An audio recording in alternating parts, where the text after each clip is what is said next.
13 obras, né, que compõem a série de André Luiz. E ela é uma obra bastante rica, porque ela aborda temas como a lei de causa e efeito, como a justiça e a misericórdia divina, regeneração moral, além de descrever diversos processos, como o processo obsessivo, e assim por diante. Processos desses que a gente está bastante habituado para aqueles que estudam a doutrina. Bom, vai ser um resumo, né? Eu não vou falar todos os pormenores, mas eu espero varrer aqui as principais passagens da narrativa para que a gente extraia o melhor aprendizado possível.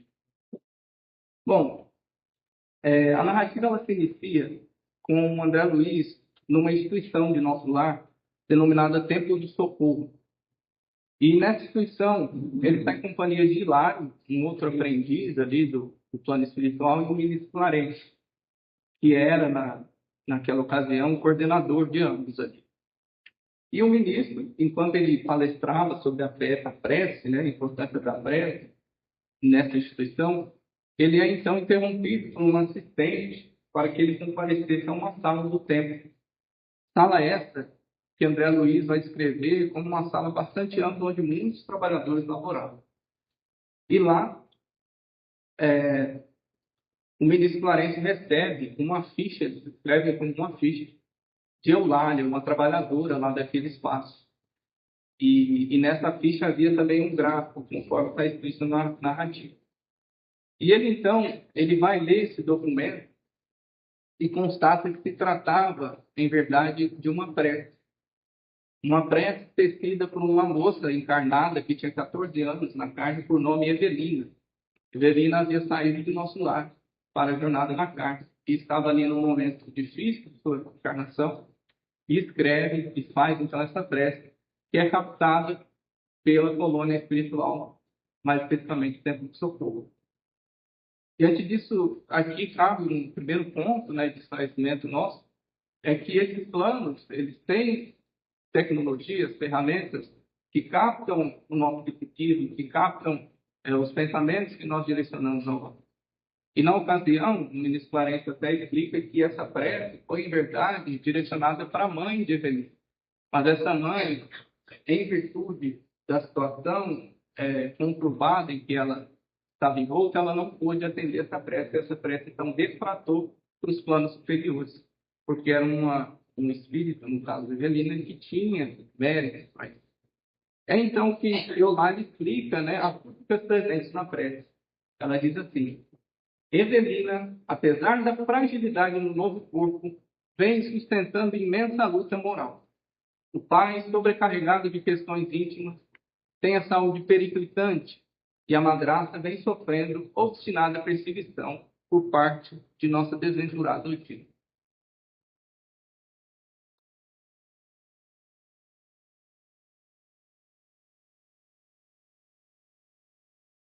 Então, nesse momento, pessoal, eu convido vocês a acompanhar comigo aqui um esquema que eu fiz para facilitar a nossa compreensão. Basicamente, eu vou falar um pouco dessa estrutura familiar para a gente entender o contexto da história. Basicamente, nós temos o personagem Amado e o personagem Mudila. Eles são pai e mãe de Júlio e de Evelina. Evelina é a moça que faz a prece. Desde que Odiba desencarna e Amado fica viúvo. Amado, então, depois faz o segundo casamento com Zulmira. Tem importância Zulmira, madrasta de Evelina e Júlio. Na ocasião da prece, a gente está aqui na fase 4. Amado, Zulmira e Evelina, vivos, encarnados, enquanto Júlio está desencarnado, um filho mais novo, e o espírito obsessor de Odiba, tá? A mãe aqui de Evelina, obsedava a madrasta de Zulmira. Então, a gente vai agora começar a entender o contexto da história. Bom, então, o espírito de Odiba estava perseguindo a madrasta do Lira, né? E aí a gente vai ver a trabalhadora, Eulália, explicando o porquê dessa perseguição. Ela vai dizer assim: ainda não se resignou a perder a primazia do lar. Há 2 anos empenho energia e boa vontade por dissuadi-la. Vive, porém, enovelada nos laços escuros do ciúme, não do o egoísmo transbordante, fê-la esquecida dos compromissos que abraçou. Zulmira, por sua vez, a segunda esposa de Amaro, desde a morte do pequeno Júlio, caiu em abatimento. Como não ignoramos, o pequeno desencarnou afogado, consoante as provas que fez devedor. A madrasta, contudo, chegou a desejar-lhe o desaparecimento por não amá-lo, encontrando-se sob sugestões da mulher que a precedeu nas atenções do marido, fez culpado. Então, Odila obsediava Zulmira porque ela tinha ciúme da relação dela com Amaro. Ela desencarnou jovem, no contexto do livro a gente consegue entender isso, e ela tinha ciúme dessa mulher na casa dela. E além disso, Zulmira invejava, né, tinha ciúme da relação de Júlio com seu pai Amaro. E ela acaba, né, no seu íntimo, por desejar a morte desse menino. E aí que essa morte acontece, como a gente vai ver logo adiante. Então, esse é o contexto do processo obsessivo que se dava ali naquela casa. E aí a Eulália, ela vai descrever a questão de Zulmira com a morte de Júlia. Ela diz assim: Zulmira chegou a desejar a morte de uma das crianças, e porque as atenções de Amaro se concentravam sobre o menino, muitas vezes emitiu, silenciosamente, o anseio de vê-lo afogar-se na praia em que se banhavam. Certa manhã, custodiando os enteados, separou Evelina do irmão, permitindo ao pequeno mais ampla incursão nas águas. O objetivo foi atingido. Uma onda rápida surpreendeu o pequeno banhista, arrojando-o ao fundo. Incapaz de reequilibrar-se, Júlio voltou, cada vez mais perdido. Então, o que a gente percebe aqui? Júlio e sua irmã Evelina estavam sob a tutela de Zulmira durante uma manhã na praia. E esse Zulmira, então, negligentemente deixa o menino se banhar nas águas e acontece o acidente. O menino é tragado pelas ondas e acaba morrendo afogado naquela ocasião. A partir desse acontecimento, né, a gente vai ver que Amaro, o esposo, ele passa a culpar Zulmira pela negligência com relação aos seus filhos e taxando como responsável da morte dos mesmos. E a partir disso, né, Zulmira ela passa a albergar no seu psiquismo os sentimentos de culpa, de remorso. E esses sentimentos, essa brecha, essa porta que ela abriu no seu psiquismo, foi o espaço necessário para o espírito de Odila criar as conexões com ela e insuflar ainda mais essa estrutura psíquica debilitada dela. E a partir daí começa esse processo de vampirização energética da algoz para com a vítima. E eles, então, e nesse contexto, a prece de Zulmira chega a Clarencio, André Luiz e a equipe ali, e eles decidem por vir à crosta terrestre, na cidade do Rio de Janeiro, na casa de Amaro, para verificar a situação.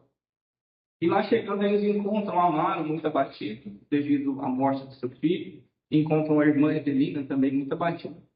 E esse André Luiz se surpreende ao ver o processo obsessivo ali acontecendo entre Evelina, entre Odila e Zulmira, conforme ele vai descrever aqui. Ele diz assim: conservava a destra sobre a medula alongada da senhora vencida e doente, como se quisesse controlar-lhe as impressões nervosas, e fios cinzentos que lhe fluíam da cabeça, à maneira de tentáculos de um polvo, envolviam-lhe o centro coronário, obliterando-lhe os núcleos de força. Então a gente vê no capítulo, a gente vai ver melhor essa descrição, mas a gente consegue entender que há um fluxo energético ali que envolve todo o psiquismo da vítima, né? Esses fios cinzentos, que é por onde Odila ela exercia toda a sua influência ali sobre a sua vítima. E impedindo, né, ele coloca aqui, obliterando os núcleos de força, ou seja, impedindo que a fruição das energias bem-fazejas do alto alimentasse a criatura. Então a Zulmira ela vai entrando num processo depressivo, perdendo vitalidade e ficando doente, literalmente, por conta disso. E é interessante notar que, nesse momento, a Eulália disse que estava tentando convencer, né, no caso do espírito obsessor, a se afastar da vítima. Só que ela não notava a presença desse espírito, em virtude da densificação que ela adquiriu, que Odila adquiriu, por albergar o ódio, por albergar o ciúme em seu coração. Então, todo aquele psiquismo enfermiço daquele espírito foi criando uma estrutura muito densa que impedia mesmo de ver outros espíritos, né? Que estavam numa faixa vibratória mais elevada. André Luiz, em determinado momento, ele até disse que ela apenas intuía a presença dele. Então, daqui, a gente consegue entender que não há muita diferença entre nós encarnados e os espíritos que estão aqui, no caso de um espírito tão delicado como essa, como a Odila, né? E ela não percebia, apesar de estar desencarnada, ela não fruía das beatitudes que os planos elevados poderiam oferecer. Então, isso é também um aprendizado bastante interessante para nós. Que a depender do que cultivarmos em nosso psiquismo, do que trouxermos para o nosso interior, nós nos conectaremos com zonas mais ou menos elevadas e estaremos circunscritos a essa zona, vivenciando, a depender, né, das condições, uma vida espiritual muito limitada. Né? Bom, e esse André Luiz, vendo aquela cena, né, e lidando pela primeira vez com aquela situação de obsessão, ele sugere ao ministro Clarence para afastar o espírito de Odila à força daquela criatura. E aí o ministro Clarence, sabiamente, esclarece a questão para Hilário e André Luiz. Eles tiveram esse ímpeto, esse impulso de separar os espíritos. Ele diz assim, a violência não ajuda. As duas se encontram ligadas uma à outra. Separadas da força, seria dilaceração de consequências imprevisíveis. A exasperação da mulher desencarnada pesaria demasiado sobre os centros cerebrais do meio, e a lipotimia poderia acarretar a paralisia ou mesmo a morte do corpo.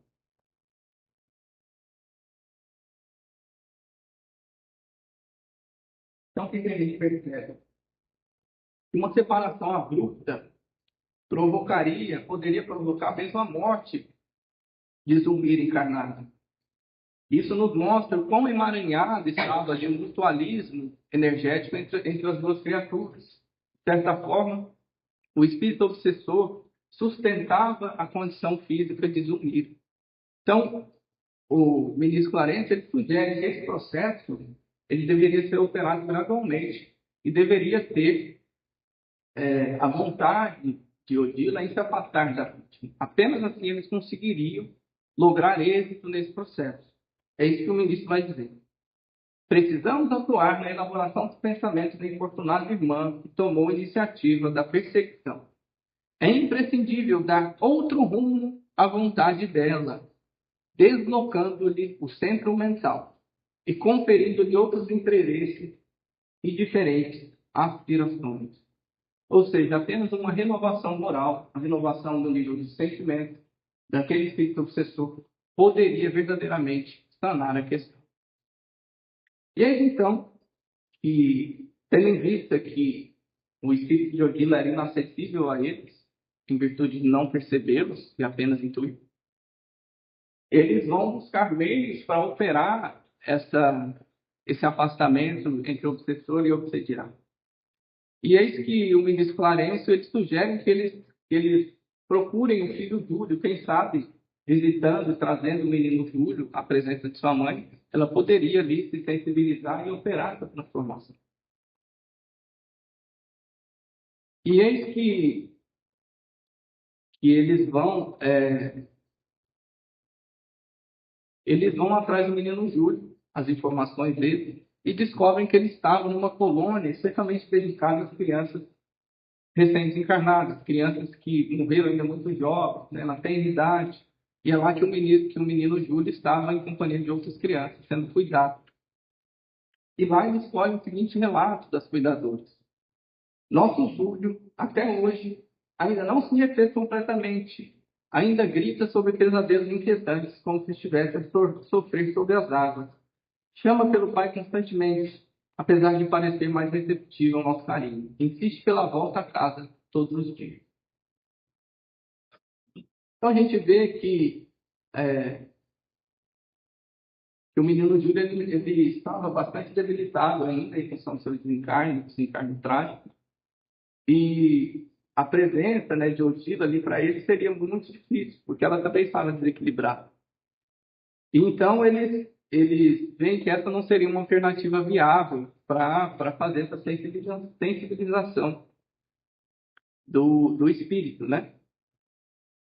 E além de buscar o entendimento, né, do paradeiro do espírito Júlio, a equipe de André Luiz, eles vão também entender o porquê da trama estar daquela forma ali, o porquê de todo o processo obsessivo estar acontecendo, do porquê de amar e eles estarem juntos e assim por diante. Eles vão então investigando o passado de toda essa organização familiar aqui.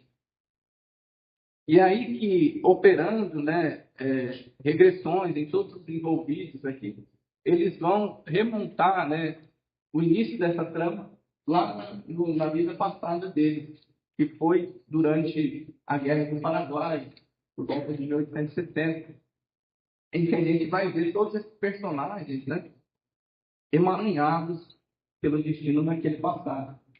Na ocasião, o menino Júlio, o pai amado, e Silva, que é um outro personagem que eu já vou entrar aqui na história, eles eram amigos combatentes no Exército Brasileiro na guerra. E acontece que Silva, ele vai se apaixonar por uma moça naquela época que morava no Mato Grosso, chamada Zulira. Silva então despoja essa moça Zulira, vive com ela certo tempo. E ele que Zulira, em virtude, né, de suas inclinações, ela se insinuava bastante aos amigos aqui de Silva. E eis que numa dessas, Júlio não resistiu e acabou traindo seu amigo Silvio com Zumbi. E ele vai desposando então Zumbi. Vivem ali certo tempo. Silva ele volta para o Brasil. E ele, nessa ocasião, Júlio e Amaro continuam sendo amigos. E por serem amigos, Júlio sempre chamava Amaro para ir na casa, assim por diante, sempre frequentava a casa. E ele, novamente, Zumbi ensinou para Amaro, e mais uma vez, traição acontece. E quando a gente vê duas traições acontecendo, envolvendo a mesma mulher, os três amigos.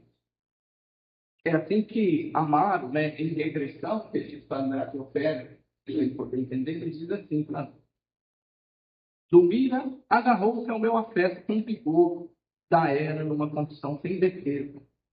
E foi assim que, em certa manhã de maio, meu companheiro encontrou-nos juntos. Desesperado, Júlio ingeriu grande quantidade do corrosivo, mas amparado suficientemente, foi salvo.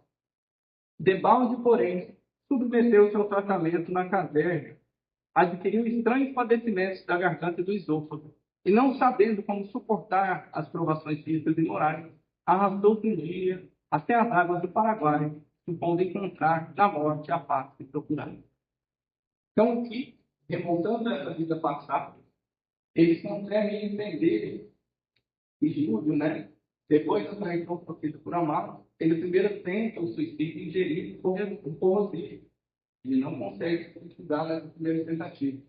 E depois, não suportando, né, as provações físicas e morais, ou seja, conviver com aquela questão na garganta e ter de lidar com a traição dos amigos, ele acaba se jogando nas águas do Rio Paraguai, onde ele morre afogado. E aqui a gente consegue, portanto, entender o que Júlio vem a se encarnar no afogamento nessa outra encarnação. A gente começa a conectar a história. E eis que Amaro e Zulira, eles permanecem juntos por certo tempo. Só que Amaro, ele passa a conviver com todo o remorso da morte do companheiro. E aquilo começa a pesar de seu íntimo. E ele então decide abandonar Zulira, conforme ele coloca aqui. Experimentando pesados remorsos, por minha vez perdi a afeição que me algemava a mulher, que nos atraíra e infelicitara, e fugi dela. Fugi incorporando-me às tropas que combatiam os derradeiros remanescentes de Solano Lopes na Cordilheira. Então, Amaro vai abandonar Zulmira, vai voltar para o Brasil, e Zulmira, ela vai viver a vida toda amargurada em função desse abandono. E eis que lá no fim da vida de Zulmira, nessa encarnação aqui, ela vai encontrar Amaro lá no Rio de Janeiro, que ela foi atrás do Amaro. E aí ele descreve assim, no encontro que ela teve, no encontro que eles tiveram lá no Rio. Pareceu que vieram ao Rio a minha procura, e emocionou-me com a narração do drama angustioso que vivia, tentando a recuperação da felicidade que perdera para sempre. Morreu revoltada e sofredora, amaldiçoando o mundo e as criaturas. Então, o desfecho dessa vida no passado é o seguinte: Silva morre odiando o ex-amigo, ex-esposa após a traição. Júlio, suicídio no Rio Paraguai, e antes ele tentou se matar com a injeção do terrorismo. Amaro, ele vai ser um traidor do amigo e depois abandona a mulher. E por fim, Julia, ela vai morrer sozinha, magoada, tendo perpetrado aqui duas infidelidades com dois amigos. E sendo, portanto, parcialmente responsável pela morte de Júlio também. Eis então que a narrativa prossegue. Eles vão investigando, entendendo todo o passado desses envolvidos e vão também, paralelo a isso, buscar o auxílio de um espírito elevado, espírito esse que chamava-se Clara. Ela seria a única capaz de convencer o Dila, né, a desfazer todo o seu ódio ali por Zumbi. E por que ela seria capaz? Ele diz porque ela era um espírito que já tinha grandes conquistas no campo do sentimento, da sabedoria, e o seu magnetismo seria, portanto, capaz de alterar os condicionamentos íntimos daquele espírito. E André Luiz descreve esse espírito, né, como um espírito de grande elevação. Ele diz assim: cercava enorme halo de dourado esplendor, como se ouro eterizado e luminescente lhe emoldurasse a forma leve e sublime. Tive a ideia de que a irmã Clara se convertera num centro de milagroso arco-íris, cuja existência nunca pudera vislumbrar. Então, essa era a descrição daquele espírito excelso, elevado, que participaria ali do processo de encaminhamento de Odin. Eis então que eles fazem mais uma comitiva, dessa vez na presença de Clara, para o lar de Amado. E lá, Clara envolve Odila, né, com todo o seu psiquismo, com toda a sua energética, e consegue fazer isso visível, né, no campo de visão da enferma. E Odila, né, ali vivendo na penumbra, na escuridão total, ela identifica aquele espírito angelical, aquele espírito superior, a feição de um anjo, né, onde ela passa a clamar por auxílio. E claro, a partir de diálogos, convence, né, a irmã Odila a ir para uma casa de recuperação lá no plano espiritual para que ela recobrasse a sua saúde física e mental. E Odila, após certo tempo ali naquela casa, ela se renova moralmente e passa a entender, né, a necessidade que ela tem de restaurar todas aquelas desordens que ela causou na família. É assim que se descreve esse processo dela. Que, ela, que a Odila vai dizer, ela diz assim: submetida à assistência magnética a fim de sondar o passado, reconhecer o impositivo de sua colaboração com o marido para alcançar em ambos a vitória real dos planos do espírito. Suspirava pelo reencontro com o filhinho, dispunha-se a tudo a fazer para ser útil à esposa e ao filhinho, e para tanto combateria a repulsa espontânea que experimentava por Zulmira, ao quem auxiliaria como irmã, reajustando-se devidamente para fortalecer a palavra. Então, aqui o que a gente percebe? Que Odila, tomando consciência de todo o mal que ela estava fazendo ali, ela decide amparar Amaro, decide amparar Zulmira, decide amparar a filha, e também, como uma recompensa por todo esse processo, ela encontraria o seu filho, o Júlio, que estava na colônia especial para as crianças encarnadas. E ela então vai novamente ao lar de Amaro para operar todo esse processo. E ali, em desdobramento, durante o sono, Amaro o encontra. E ele relata para ela o que ele sentia em todo aquele drama que ele estava vivendo. Ele diz assim: sinto-me entediado da vida. Casei-me de novo, como deve saber, acreditando garantir a segurança de nossos filhos para o futuro. Entretanto, a mulher que esposei nem de longe chega a seus pés. Fui ludibriado. Em lugar de felicidade, encontrei desapontamento que não sei disfarçar. Então a gente percebe que certamente a união de Amado e de Zulmira era uma união kármica, né, que ela não estava sustentada verdadeiramente pelo amor, pelo próprio relato que ele escreve. Muito provavelmente, o destino aproximar aquelas criaturas para reaver as questões do passado. Então, ele amava mesmo Odila, que se encarnou ali, era uma ocasião para favorecer as crianças daquele casamento. E aí, Odila, já renovada, ela diz assim: Izumira foi situado no nosso templo, no templo de nosso amor. É que nosso amor que deve a bênção da felicidade de que nos sentimos possuídos. Então, Odila entende que Deus colocou Zulmira em nosso contexto é porque a gente deve contribuir com ela, a gente tem algo com ela. Então, vamos fazê-lo. Então, após esse salutar encontro, esse salutar diálogo ali no plano espiritual da casa, a gente vai ver que o Amaro ele desperta bastante feliz, bastante contente naquela manhã e vai tomar um café com a esposa. E ele diz assim: Escuta, hoje amanheci pensando em nós, em nossa felicidade. Não julgai seja tempo de reagirmos contra o sofrimento que nos cerca. Preocupo-me por ti, acamado e abatido depois da morte de Júlio. Então ali ele tenta a reconciliação com a esposa que ele acusava, que ele taxava como sendo a responsável pela morte do seu filho. E a partir dali começa toda a restauração do lar.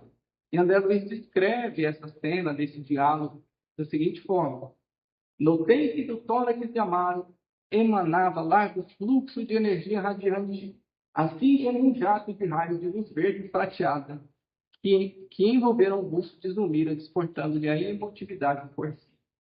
Então, ali havia, né, todo um fluxo energético entre o casal, ou seja, a cura no âmbito espiritual estava acontecendo naquela relação. E Odila, além de influenciar o marido, ela vai influenciar a filha também, a filha Evelina. Aparece para ela também em sonhos, e eis que a menina também acorda, toda feliz, dizendo que sonhou com a mãe. E no final ela diz: Ah, que felicidade! Mamãe ouviu minhas preces. Então a prece que Evelina tinha feito lá no início da história para a mãe, que era direcionada à mãe, agora ela colhia o benefício dessa prece no sonho que ela fez. Bom, e aqui a gente parte, né, para uma fase final da história, que é onde toda essa trama familiar ela vai se resolvendo, passa a reinar na paz, passa a reinar no equilíbrio dentro daquele lar.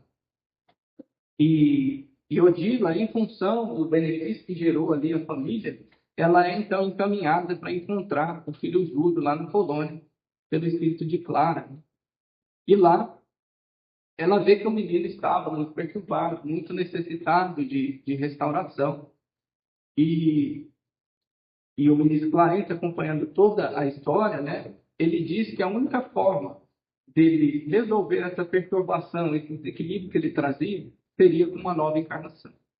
Ele diz assim: também creio que a reencarnação do pequeno é urgente, medida se desejamos observá-lo no caminho da própria recuperação. E aí, a partir disso, ele passa a tramar, né, uma nova encarnação para o menino Júlio. E eles decidem que Júlio viria agora na condição de filho de Amaro e Zulmira, né? Ele seria o novo filho do casal. E eles, então, que eles organizam, descrevem todo esse processo da gestação e assim por diante. E aí que o menino Júlio ele nasce novamente na carne. E é interessante notar, né, que durante o processo gestacional, a irmã Zulmira, ela sofre com todo o desajuste de Júlio. Toda a questão que ele trazia na garganta, seu desequilíbrio, é passado para ela durante a gestação. E certamente, resgatando esse alma que ela desviou, vinha agora com o filho. E lhe devolvia todo o desajuste que ela própria provocou sobre ele. Ministro Clarence descreve assim: a permuta de impressões entre ambos é inevitável, e os padecimentos que Júlio trazia na garganta foram impressos na mente maternal, que os reproduz no corpo em que se manifesta. Então, ela sofreu com febre, com questões na garganta durante essa gestação. E aí, a história avança, e o que a gente nota é que a criança, desde que ele nasce, ele tem questões na garganta, ele tem infecções, ele tem problemas na garganta. E eis que ele é cometido, ainda criança, ainda bastante jovem, por uma séria amigdalite. E, e aí que o Luiz Clarence ele diz que havia ali caracterizada a disperia, em virtude, né, das questões congênitas que ele trazia. Então a gente percebe que o menino resgatou aqui, através do afogamento, a morte que ele teve no Rio, Paraguai, e ele resgata, e ele estava vivendo as dores em função da ingestão do corrosivo da vida passada. Isso marcou o perispírito dele. E eis que eles vão buscar tratamento para essa questão que ele tinha, essa infecção. E adivinha quem vai ser o responsável por tratar o menino? O destino, mais uma vez, que eles estivessem aqui em Alsácia. E Silva, que foi o primeiro amigo, né, e marido, ele fora um noivo aqui de Zumira na história, já na outra vida. E eles se separam e aí que Zumira vai se casar com a mãe. E quem vai auxiliar o filho dela é exatamente Silva, na condição de enfermeiro. Eles que um dia chegam lá no hospital pedindo assistência dele para que ele fosse à casa de uma determinada pessoa tratar uma criança com um problema. E quando chegam, há uma grande surpresa do Silva com a própria Zumira e assim por diante, porque seu ex-noivo e ex-namorado da vida passada estava lá para tratar o seu filho. E ali eles tentam o tratamento, fazem de tudo, mas eis que a criança recebe todo o medicamento necessário e morre com um choque anafilático naquela mesma noite no livro de Sintar. Então, segundo o Sintar, ele vai morrer devido à questão da garganta de choque anafilático.